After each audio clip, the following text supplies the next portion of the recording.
Hello guys, welcome to another episode of तो चलो फिर. मी अनघा आज आली एका कारखान्यात.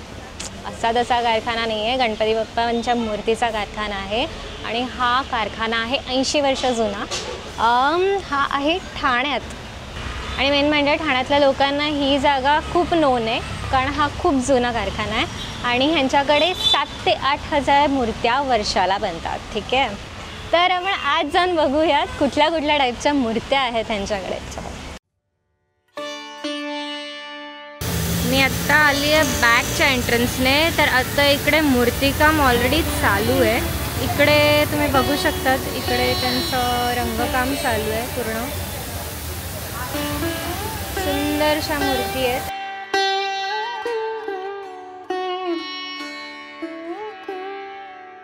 इकडे बघा, इथे मूर्त्या रेडी झाल्यात, फिनिशिंग बाकी आहे. ती सुंदर मूर्ती आहे. पहिला त्या गणपतीचा साचा असतो, साचेवरनं पहिले मूर्ती बाहेर काढतो. मूर्ती बाहेर काढल्यानंतर मग त्याचे जॉईंट काम केलं जातं. जॉईंट काम म्हणजे हे हात जॉईंट करतात, कलर्स लावतात, मुंडी चिपकवतात. ते झाल्यानंतर मग ते त्याचं चुकलं की मग हा पॉलिश काम. पॉलिश काम झाल्यानंतर तिथे जातो सिस्टमन मारायला. पण तो गणपती असा वाईट नंतर हा पण सुकल्यानंतर ह्याला पण पॉलिश करावा लागतो. जसं हा स्मूथ झाला की मग ह्याला कलर काम करायचं. अच्छा, अशी ही सगळी प्रोसेस आहे.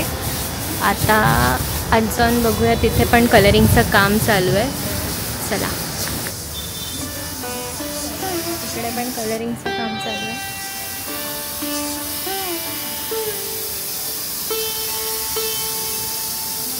तर तुम्ही इथे कधीपासून काम करतात पेंटिंग? मी गेले 30 वर्ष झालं इथे काम करतो. 30 वर्षापासून आहे काका. तुमचं नाव सांगा. माझं नाव सुरेंद्र यादव. ह्या दागिन्याला मी गोल्डन मारतो. हे जे दागिने आहे ना, गोल्डन मारायचे भरायचे काम करायचं माझं. अच्छा, आणि मग हा पेंट कुठला वापरतात तुम्ही? हा पेंट आहे, एक पावडर असतो. हा एक पावडर आहे, हा पावडर आहे व याच्यात पावडर असतो. हा पावडर आणि हा तेल असतो. हे तेल असतं, हा तेल त्याच्यात मिक्स करायचं. अच्छा, आणि मग मिक्स करून मग लावायचं. गोल्डन आहे जेव्हा आपलं दागिने भरायचं.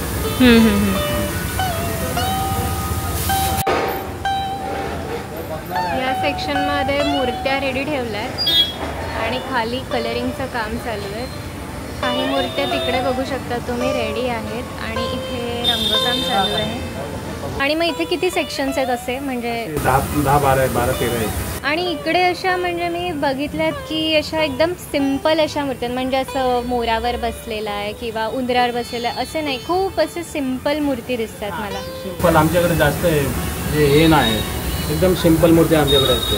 सर्व सिम्पल आहे. उंदरावर बसलेली मूर्ती आहे. हां, मोरावर नाही बसले, जास्वंदच्या फुलावर, म्हणजे असं जास्त करून सिम्पल आहे. सिम्पल मूर्ती आमच्याकडे. इकडे म्हणजे ऑर्डर करायचं असतील कोणाला तर मग किती महिने आधी तुम्ही घेतात ऑर्डर? गुढी पाडव्याच्या दिवशी आमच्या ओपनिंग असतो ऑर्डरचा. पाडव्याला? हां, पाडव्याला. आणि हे कारखाना किती महिने चालू असतो? 12 महिने कारखाना चालू असतो. अच्छा, ओके.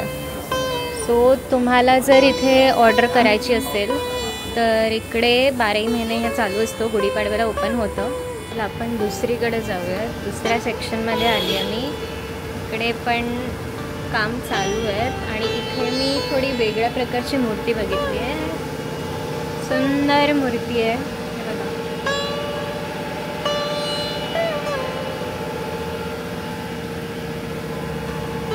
खूप मस्त आहे. अजून काम व्हायचे बाकी आहेत, बट बरेच रेडी झाले आहेत त्यांच्याकडे बाप्पांच्या मूर्ती. हे बघा, तुम्ही बघू शकतात वरती ह्या सगळ्या बुकड आहेत. किती मूर्त्या बनत असतील इकडे तुम्ही अंदाज करू शकता. हे बघा, इकडे सगळे डिस्प्लेज आहेत. अदर दॅन डिस्प्ले मग तुम्ही तिकडे पण ज्या मूर्ती आहेत त्या पण बघू शकता. अच्छा, आणि साधारण किती साईजपर्यंत बनतात?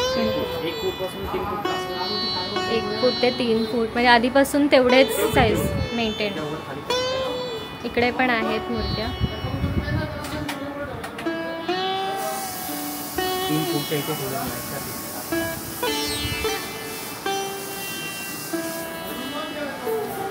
या शाडूच्या मूर्त्यांची साईज आहे, एवढ्या शाडूच्या मूर्त्या आहेत आणि ह्या POPच्या.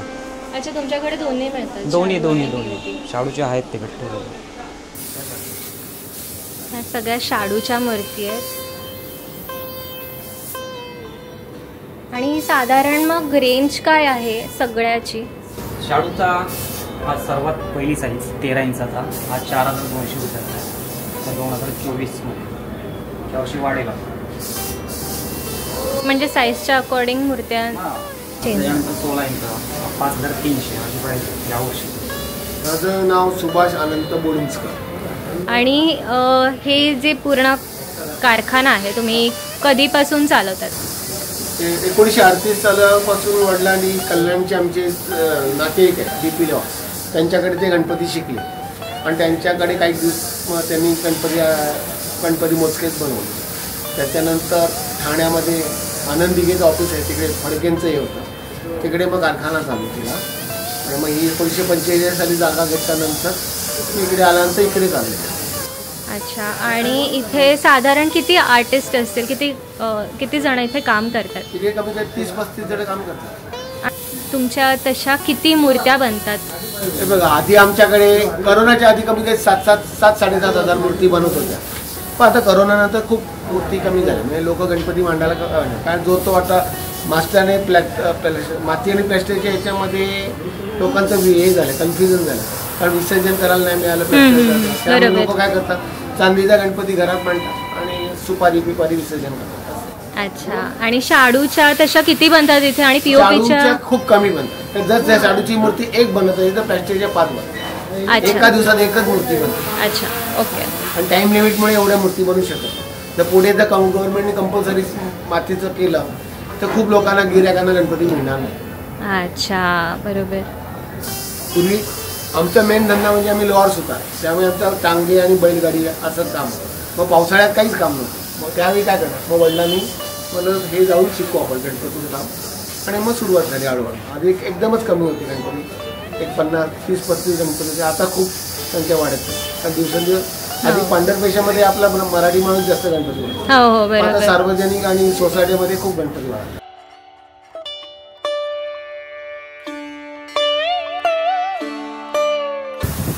आणि इथे बघा, इथे लोक आली आहेत ऑलरेडी, मूर्त्या चूज करतात इकडे.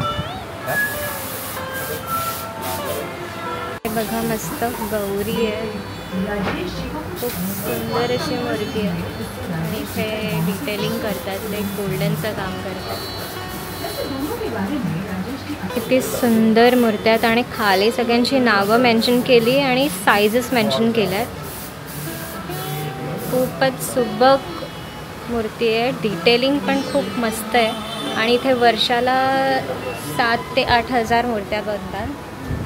बघू शकता तिथे. तुम्हाला इथे यायचं असेल, तुम्ही ठाण्यातले नसाल आणि तुम्हाला अशा प्रकारच्या मूर्त्या हव्या असतील तर तुम्ही इथे येऊ शकतात. मी ॲड्रेस मेन्शन करेन डिस्क्रिप्शनमध्ये.